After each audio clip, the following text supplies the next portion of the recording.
In the latest pre-release of episode 17, it's clear that shockwaves are about to move through the house, and it all starts with one person deciding not to stay quiet anymore. Episode 17 of Transit Love 4 is shaping up to be one of those turning point episodes.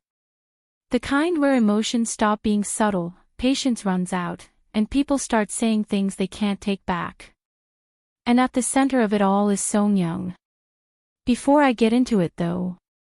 Hi guys, it's your girl Funnelpop. If you enjoy deep dives, honest reactions, and breaking down what's really happening beneath the surface, make sure to like, share, and subscribe. Let's get into it. So, episode 17 puts a huge spotlight on Song-young, especially after he makes one statement that instantly changes the temperature in the house. I want to ruin it. That line alone tells you everything about where his head is at. Song-young is someone who chose the reunion path. But as he watches Hee-yeonji grow closer to Yushik, something in him snaps. And instead of sitting back and letting things play out, he decides to move directly into the situation. Not quietly but directly. He approaches Mink-young, Yushik's ex, brings up the Hee-yeonji-Yushik connection, and openly admits that he wants to interfere. And that honesty is what makes this moment feel climatic. This isn't playful jealousy. This is someone realizing they might lose and deciding to act before it's too late. What makes this even more interesting is Hee-yeonji's reaction. Episode 17 hints that her response isn't what people might expect.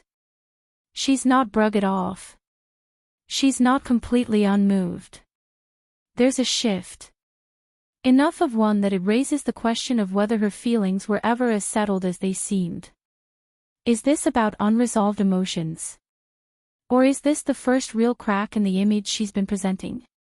And while all of this is happening, Yushik does not back down. Instead of pulling away, he stays close. Very close.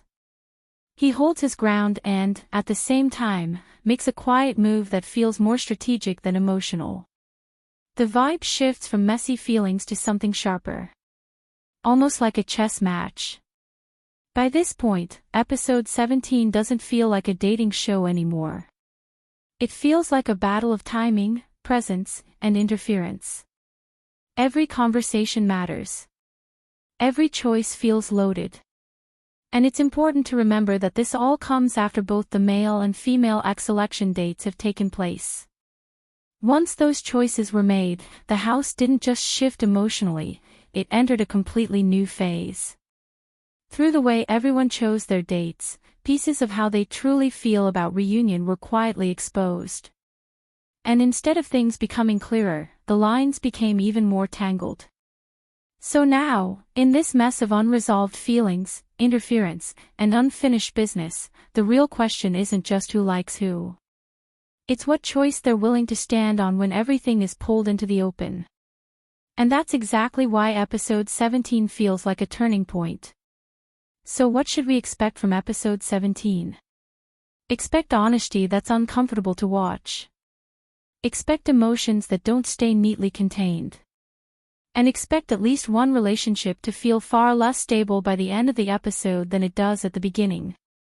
That one sentence, "I want to ruin it," might not just shake Hee-yeonji.